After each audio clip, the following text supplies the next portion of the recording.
Magandang araw po, minamahal na mga magulong kapatid sa channel na to, kung saan sinasagot ng Diyos sa mga katanungan sa isip natin sa magitan salita niya, ang Biblia. So ngayon mga pag-usapan po natin ay para sa kapakanan ng mga kababayan nating Muslim sa lahat ng dako ng mundo. So ang pamagat po natin paksa ngayon, dapat ang ginawa ko pong pamagat sa paksa natin ngayon, ano ang banal sa Quran? Ano po? Pero gagawin ko pong mas specific po, no? Ang pamagat po natin paksa, mga katawa-tawang nakasulat sa Quran.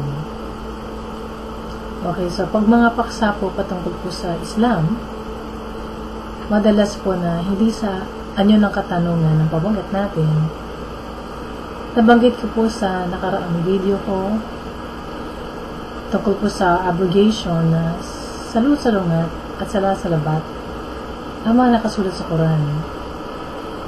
Ngayon po, bibigyan ko kayo ng ilang mga halimbawa sa mga balintuna at katawa-tawang mga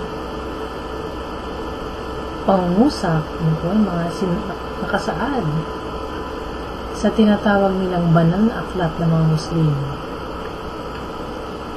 So una po, alam po natin, lahat tayo ng mga tao, alam natin na umabot sa edad na 33 o 33 years old ang Panginoong Jesucristo nung matapos po ang kanyang ministry. Inamin din po ni Yusuf Ali na isa sa mga tagapagsalin ng Quran sa komento po niya bilang 388 sa Sura 3:46. Ano po? Pero sa Sura 5:110 sinasabi na tinuruan ni Kristo ang mga tao hanggang sa katandaan niya. Pwede po bang isipin na katandaan ng edad na 33? Mahirap po yata imagine ninyo. Ano? At tumako po tayo sa panahon po ni Noe. Ayon po sa Sura 25:37 at saka Sura 26:105, may ibang mga mensahero maliban kay Noe na tinakwil ang mga tao. Wala pong matuwid ng tao ng panahon ni Noe, kundi siya lang.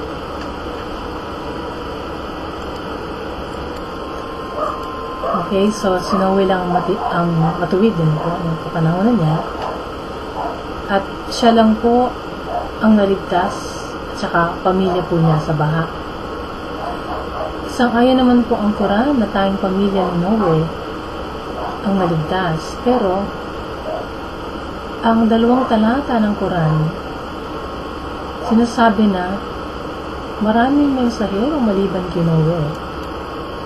Ang nakakatawa po rito, mukha pong kasamang nalunod ang mga mensahero na yun, katulad ng karamihan po ng mga tao. So, kung hindi man po sila kasama sa nalunod, dapat ba nating isipin na mga kapamilya sila ng Noe, yung mga mensahero na yun?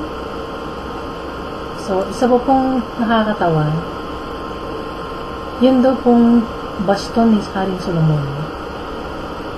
Naubos, nakainin ng isang maliit na uod. Ano po? At natuwa daw po si Solomon sa talumpati ng isang langgam. Sa Sura 27:11. Nakakarinig pala si Solomon ng mga usapan ng mga insekto. Hindi kaya siya nalunod sa mga boses nila? Sa mundo, tama po. Nakasulat din po sa Sura 27:17. Meron daw hukbo ng mga ibon at hukbo ng mga jinns o mga demonyo, masamang espiritu. Ano po? At pero lalong nakakamangha po o balinduna ang mahabang pakipag-usap po niya sa isang ibon na hindi ko alam kung tama pag-pronounce ko ng pangalan na ito, ng ibon. Sa Sura 37, 31 hanggang 28, na malabo pong mangyari sa realidad po ng siyensya. At ayon po sa Quran, pinapunta ni Haring Solomon ang ibon na to at inutusan daw po niyang pumunta si Reyna ng Sheba at sumamba kay Allah at kinestyon pa niya ito, yung Reyna ng Sheba. Taliwas ito sa nakasabi ko sa Biblia na dumating ang Reyna ng Sheba para dinggin ang katanyagan, karunungan at mga ginawa o mga nagawa ni Haring Solomon. Dumating ito para testingin ang mahirap na tanong ni Solomon at namangha ito at nagpuri sa Diyos ng Israel. Hindi po isang pagbabanta tulad sinasabi ng Quran, kundi paghanga sa karunungan at pagpapala na binigay ng Diyos kay Haring Solomon. Yan po nakasulat sa unang hari, 10. Okay, so nakita po natin na tungkol sa nagsasalitang mga langgam sa Sura 27, 18, 19, at pagkipag-usap ni Solomon sa ibon sa Sura 37, 20 hanggang 22. At kung gusto niyo po palalong mapakamot, ng ulo po ninyo, babasahin ko po sa inyo nakasulat po dito sa isang sura. Sabi po dito, He, Allah, said, We have tempted thy people since thou didst leave them, and the Samaritan has led them into error. Then Moses returned, and we cast them, yung pong mga gold ornaments na alahas po na yun po, as the Samaritans also threw them into the fire. Then he brought out for them a calf, a mere body that lowed. And they said, This is your God, the God of Moses, whom he has forgotten. And Moses said, And thou Samaritan, what was thy business? Yan po yung mabasa niyo sa Sura 35 hanggang 88 at talatang 75. So ito pong nangyari po dito, si Moises po bumalik galing sa bundok. Pagbaba niya po, nakita niya yung mga Israelita sumasamba dun sa ginintuang baka na pinorma po ng kapatid po niyang si Aaron kasama yung mga Israelita. So dito po ang sinasabi po, yun daw pong ginto, tinunaw at hinubog para lumabas na isang statwa ng baka. Paano umuna na parang buhay na baka ang isang piraso ng ginto? Ganda rin po sinasabi sa Sura 7, 140, oo nga, kaya ng Diyos maghimala, pero si Allah, ang pinag-uusapan po natin po sa Quran, gumawa ba siya ng himala kung saan ang isang Diyos-Diyosan na estatwa o libuto ng ginintuang baka ay magkakaroon ng buhay? Hindi ba ayaw niya ng pagsamba sa Diyos-Diyosan? Okay, so yung pong sa Isaías 46, ito pong nakasulat,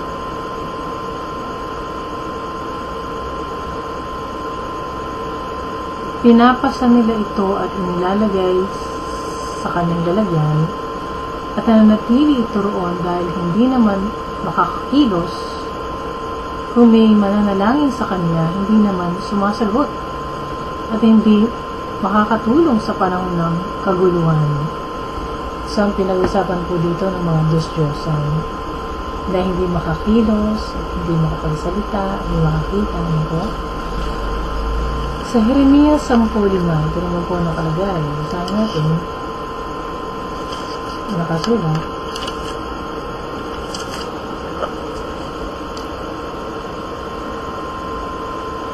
Ang mga Diyos-Diyosang ito ay parang taong panakot ng ibon sa bukid na hindi makapagsalita.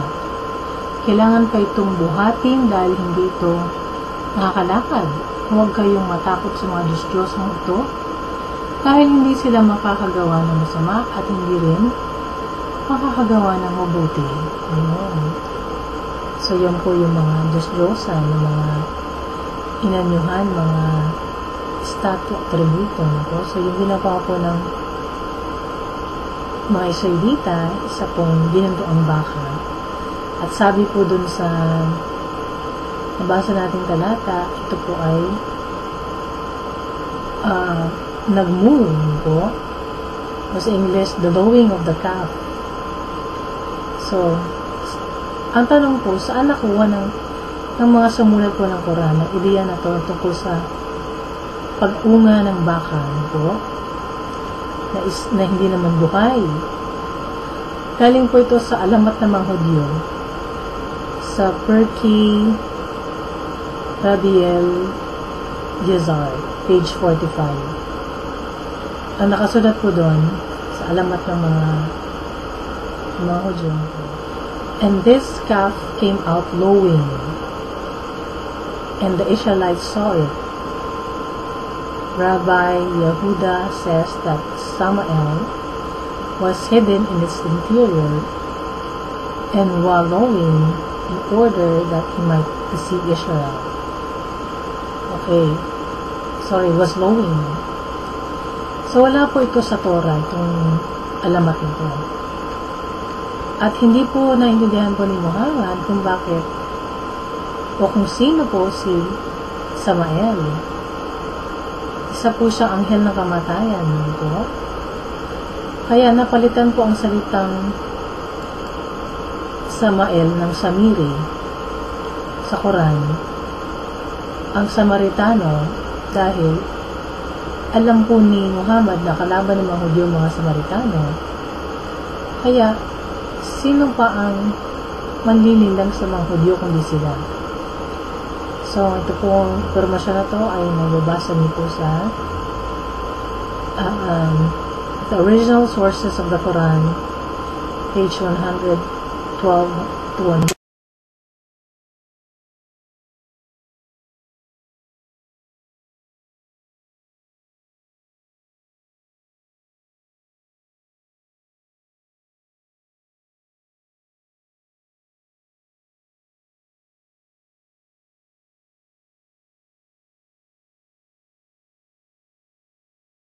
Sa Surah 73, 72.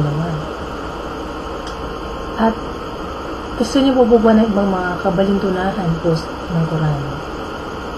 Basahin po natin ang nakalagay po sa Surah 67, diba? Nakalagay po dito, and we have from of old adorned the lowest heaven with lamps, and we have such lamps as missiles to drive away Satan. So, ano raw ang sinasabi dyan? Ano po? Yun daw mga bituin, tinatapon po sa demonyo na parang mga missile. Ano po? Ano po ang nakalagay po sa Quran na katawa-tawa? Indeed, deck the lower heavens with beauty in the stars, for beauty and and to guard against obstinate rebellious Satans, so they should not strain their ears in the direction of the exalted assembly, but be cast away from every side. Surah 37, 6. Okay, at pwede nyo rin po tingnan po ang Surah 15, 16, 58, 55, 55, na ganito rin ang sinasabi. Okay, so ginawa raw po ni Allah ang mga bituin na para mga missile, para itapon sa mga demonyo, para hindi raw sila pumasok at makinig sa konseho ng kalangitan. Ito pong pananaw na ito ay hindi ayon sa siyensya. Yung mga bituin tinatapo na parang missile. Ano po ito? Kalokohan, tama po? So, isa pa po na mabasa po natin, kaya bang ugain ang puno ng palmera para mahulog ang mga bunga nito? Lalo na po ng isang babae. Nakasulat po sa Surat Aya 35, kung saan po sinasabihan po si Mariam o si Maria, and shake yourself the trunk of the palm tree, it will let fall fresh ripe dates upon thee. Namumunga po ng dates tuwing tag-init, at hindi po bandang Disyembre at Enero, na alam natin po nakapanganakan po ni Jesucristo. At napakalakas mo ng babae kapag bagong panganak, hindi po tayo sigurado na magagawa yun ni Maria. No? So yung pong talata na yun ay kasabay daw po ng pagkasilang ng Panginoon. So paano daw po magiging December o mga dates po ay lumalabas o nagkakaroon ng bunga ang palmera ng dates kapag tag-init. At isa po noon na napaka ridiculous na po, nakakatawa. Nakasabi po sa Sura 12, 100 21, 7, 8, 25, 21, ang nakalagay po dito ang mga tao o mga tao lang ang mensahero ni Allah. Pero may sinasabi din po ang Quran na may isang hayop na mensahero niya. Yan po yung nakasulat po sa Surah 27, 8. Ang mga mensahero ni Allah hindi lang daw mga tao. Nagsugo din daw siya ng hayop. Basahin po natin, "He sent not before you as messengers any but men whom we inspired from among the people of townships. Have they not traveled through the earth and seen what was the end of those who were before them? And verily the home of the hereafter is the best for those who fear Allah and obey Him by abstaining from sins and evil deeds, and by performing righteous good deeds. Do you not then understand?" Yan po yung nakalagay sa Surah 12, 100. So, ang tinutukoy po natin ngayon ay yung mga tao na mensahero po. Ang sinishare ko po sa inyo ngayon sa mga talatang ito. So, isa pong talata ng mga mensahero ni Allah,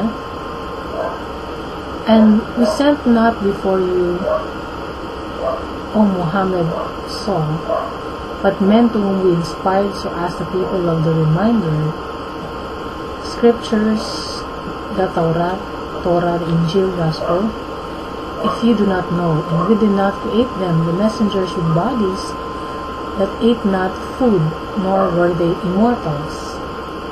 Surah 21:7. So dito po minabanggit, hindi daw po mga anghel, hindi. Mga taong may katawan na kumakain. Ano po? Ito pa, "So we never sent before you, O Muhammad, any of the messengers, but verily they eat food and walk in the markets. And we have made some of you as a trial for others. Will you have patience, and your Lord is ever all-seer of everything, and those who expect not for a meeting with us, that is, those who deny the day of resurrection and the life of the hereafter, say, why are not the angels sent down to us, or why do we not see our Lord? Indeed, they think too highly of themselves and are scornful with great pride." Ang pa nasa Surah 25:20-21. So, pinabalilan ni Lord na mensahero, mga tao rin. Kasi mga tao ang kanyang gustong kausapin. So, binigay po sa Quran ang dahilan kung bakit mga tao lang ang sinugo ni Allah. Ito po na, nothing prevented men from believing when the guidance came to them except that they said, has Allah sent a man as his messenger? Say, if there were on the earth angels walking in peace and security, we should certainly have sent down for them from the heaven angels and messenger. So, sa Surah 17, siyam na put-apat at siyam na put-lima. Sinasabi dito kung ang anghel daw ang kakausapin, siyempre anghel din ibabalala. Entonces, kung taong kakausapin, tao rin papadala, ito. At ang sinasabi pa ng Quran, si Muhammad ang pinakahuling propeta na pinadala ni Allah. Nakalagay po sa surah, Muhammad is not the father of it's not the father of any man among you, but he is the messenger of Allah, and the last of the prophets, and Allah is ever all aware of everything. Sa pinakahuling mensahero ay si Muhammad. So, pero po kinukontra ng Quran ang policy na ito, na tao lang ang sinusugo niya sa mga tao na gusto niyang kausapin, at ang huling mensahero niya ay si Muhammad. Dahil ang sinabi po niya dito po sa Surah 82, and when the word of torment is fulfilled against them, we shall bring out from the earth a beast to them, which shall speak to them because mankind believed not with certainty in our ayat. Verses of the Quran and the Prophet Muhammad saw S.E.W. Okay. So, paano pa ngayon maniniwala ang mga tinatawag nilang infidel? O hindi mananampalataya kung kay Muhammad, kung pagkatapos niya na meron pa pala ibang mga mensahero. At yun ay isang hayop. At isa pa pong katawa-tawa at balinduna. Naniniwala mga Muslim na mensahero din sa mga jinn o mga masamang spirito. Si Allah, si Muhammad. At meron daw po siyang na-convert sa kanilang grupo. So, hindi pa kataka-taka yun na nakasulat sa Quran. Parang napakalabo talaga. So, paglabag na naman sa policy ni Allah na sa mga tao lang siya nagpapadala ng mga mensahero. So, sa mga napakarami na nating nahalukay na mali sa Quran, kumbinsido na siguro kayo na walang kabanalan o katotohanan akda na ito. So, kung kayo matagal na po nanonood ng channel na to, alam niyo na siguro na napakarami pong kamalian, mga contradiction, mga dapat questionin ito, inconsistency sa nakasulat po sa Quran. Kaya, naniniwala po tayo na hindi po galing sa Diyos ang Quran. Hindi ginawa po ng mga tao na po. So, kita niyo naman sa storya po ng kay Moises, yung baka yung baka na isang statwa parang buhay, na nagmamu. So, kayo po na mga tagapanood nito ng mga video na ginagawa ko dito para sa kapakanan po ng Muslim. Oras na po para magising po tayo sa katotohanan. Tayo po ay, ang kalaban po natin dito ay hindi tao, kundi ang diablo. at yung kanyang mga kampo na gusto po tayong linlangin. Isa lang po ang tunay na Diyos, ang tunay at Diyos na buhay. Po? May gawa ng langit at lupa ang Diyos ni Abraham, Isaac at Jacob. So, ang ginagawa po ng kalaban po natin na si Satanas, iligaw po tayo, ilayo tayo, hindi na tayo makasama. Po? Dun po sa kaharian ng Diyos. Dahil sa mga iba't ibang paniniwala na tinuturo po niya sa mga tao. Katulad po ng mga mabasa po natin sa Quran. Ano po? Siguro natatawa lang siya kapag naniniwala tayo sa makasinungalingan niya. So, ang Diyos po, ang salita po niya ang katotohanan. Nakalagay po yan sa 1:17, yung lagi ko naman po ulit sinasabi dito. Ang katotohanan po ay ang salita ng Diyos.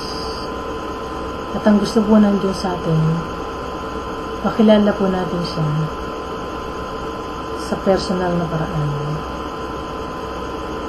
Pinala po niya kanyang kaisa-isang anak na si Jesus, pangbayaran po ang mga kasalanan po natin sa krus ng Kalbaryo. Kasi hindi natin kaya ligtas ang sarili natin. Ano po? So, ang tao po ay lumalakad sa mundo na ito. Walang tamang relasyon dahil po sa kasalanan ni Adan at Eva. Lahat po tayo pupunta sa impyerno. Pero dahil mahal tayo ng Diyos, pinila niya kanyang kaisa-isang anak na si Jesus. Kung bayaran ang parusa ng kasalanan po natin, ang kabayaran po ng kasalanan ay kamatayan. Pero ang kaloob ng Diyos, ang regalo po niya, ay buhay na walang hanggan sa magitan ni Kristo Jesus. So, kung gusto niyo po makilala ang tunay na Diyos, ang nagbigay po sa atin ng hininga, ng lakas, ang ating pong mga talento, ang Diyos ang nagmahal sa atin at may magandang plano sa buhay natin at gusto po tayong makaulayaw ng Diyos na gumawa po sa atin. Tama po natin muna ang ating puso sa Kanya. Magsisi tayo sa lahat po ng kasalanan natin. Aminin natin at tayo po ay makasalanan, hindi natin kaya ang sarili natin sa magitan ng pagiging religyoso, sa magitan ng sarili natin pagsisikap. Ang kailangan po natin ng tagapagligtas, si Yesu Kristo, na nagbayad ng kasalanan po natin at nabuhay na muli para tayo pwedeng magkaroon ng bagong buhay sa Kanya. So, kung yun po ang gusto po natin, ang malaman ng katotohanan at makilala ang tunay ng Diyos sa magkaroon ng tamang relasyon sa Kanya, sumunod po kayo sa panalangin na ito ng pagsisisi at pangtanggap sa Panginoong Jesus bilang Panginoon at Tagapagligtas. Lord God, maraming pong salamat, Panginoon, sa narinig kong salita po ninyo na hindi po galing sa inyong mga nakasulat sa Quran, Panginoon. Ito po'y puro kasinungalingan, mga invento ng mga tao na nalinlang ng diablo. Panginoon, maraming salamat, Lord, na binigyan niyo po ako ng pagkakataon sa oras na ito, Panginoon, na makilala kayo. Marinigan yung mga salita, Panginoon. Patawarin niyo po ako sa lahat po ng mga kasalanan ko na inisip, mga salita at ginawa, Panginoon. Inisin niyo po ako ng banal dugo ng iyong anak na si Jesus na nabuhos sa krus ng Kalbaryo. Panginoong Jesus, binubuksan ko ngayon ang aking puso. Kayo na po ang maghari sa aking buhay. Kayo na po ang magpatakbo, Panginoon. Simula po sa araw na ito, ako po yung maglilingkod sa inyo at mabubuhay para sa inyo lamang, Panginoon Jesus, hanggang sa uling hininga. Panginoon, puspusin niyo rin po ng Espiritu Santo pang maintindihan ko po ang Biblia, ang salita po ninyo, Panginoon. May sa pamuhay ko to at maging matagumpay ako na Kristiyano. Laban po sa lahat ng mga tukso, laban po sa mga lilang ng diablo. Thank you, Lord God, sa katawaran po natin ng mga kasalanan. Salamat, Panginoon, sa kaligtasan ng aking kaluluwa at sa buhay na walang hanggan na pinagkakalab mo rin po sa akin. Dahil sumasampalataya po ako sa kaisa-isang anak ng Diyos na nagkatawang tao para ako tubusin sa kasalanan at kaparusahan ng kasalanan. Thank you, Lord, sa pag-ibig niyo po sa akin na hindi niyo po ako hinayaan na mapahamak, Panginoon, mabulid sa impyerno. Thank you, Lord God, sa lahat po ng pag-ibig niyo at ginawa niyo po sa buhay ko. Ito aking dalangin sa pangalan ni Jesus. Amen.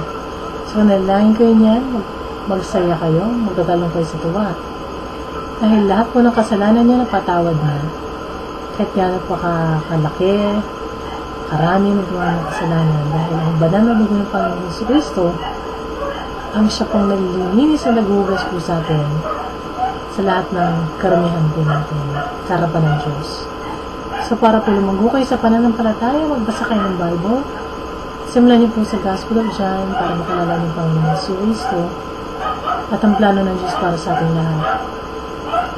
So, muna po maghanap tayo ng church ang saan ang pinapangaral po ang Biblia po, salita ng Diyos mula Genesis and Revelation, wala pong dagdag walang bawas. At ang mga tao po yung malayang magbasa ng Bible sa sarili nila. Hindi po ang tinuturo sa church na yon, tradisyon ng simbahan, doktrina ng mga tao, prinsipyo ng mundo. Mayroon tayo ng church na kung saan po tinataas ang pangalan ng Panginoon sa Kristo. Hindi po pangalan ng kung sino-sinong santo, hindi pangalan ng Mama Mary, hindi pangalan ng pastor ginagawa ang appointed Son of God. Hindi po pangalan ng sekta at relihiyon, kundi pangalan ng Kristo lamang. Kaya siya lang po ang daan natin patungo sa presensya ng Diyos. At sumunod mga tayo ng church kung saan ba ng Spirit ang kumikilos sa kalagitnaan nila, tumutulong sa pagsamba at binabagong buhay na bawat manalang paggawa. So kayo po yung napagpala, na-bless kayo sa ating programa ngayon. Pumalitaan niyo po kung sabihin niyo sa mga kapitbahay niyo na may sagot ang Diyos. Sa mga tanong po natin, hindi na po natin kailangan mga pasadalin. Pumapilitan tayong manood ng dating daan kung sa pinapaikot lang tayo at gusto tayong pasalihin sa panibagong sekta. Wala po sa sekta, wala po sa relihiyon ng kaligtasan ng mga tao. Kundi nasa tamang pakipagrelasyon sa Diyos sa magitan ng Panginoong Jesus. So kung meron kayo magdagdag na tanong, feedback, suggestion, comment, mga prayer request, sumunod lang po kayo sa akin, mag-email kayo, mag-tweet, mag-text. Ako ay pwede kayong sumunod sa baba ko. At kung kanina kasabay kayo sa panalangin ng pagtanggap sa Panginoon, o isisi sa kasalanan, pagsabihin niyo rin na Kristiyano na kayo. Napatawad na ng Diyos lahat ng kasalanan niyo, papunta na kayo sa langit. So kung kayo po hindi po ng Panginoon na tumulong sa ministry na to, maging kaisa po sa pagliligtas ng kaluluwa ng mga kababayan po natin. Po, sa mang panig ng mundo sila naroon, gusto po natin silang maabot ng salita ng Panginoon ng mabuting balita ng kaligtasan tungkol kay Kristo Jesus. So kung gusto niyo pong maging bahagi na ating pong gawain dito, ang hangarin po natin na madala sa Panginoon ng maraming kaluluwa. Welcome po yung tulong na panalangin at tulong na pinansyal. So, ang nasusunod po na pagkita po natin dito po sa YouTube, sa Diyos po lahat ng papuri at pagpalain kayo nating mahal na Panginoon.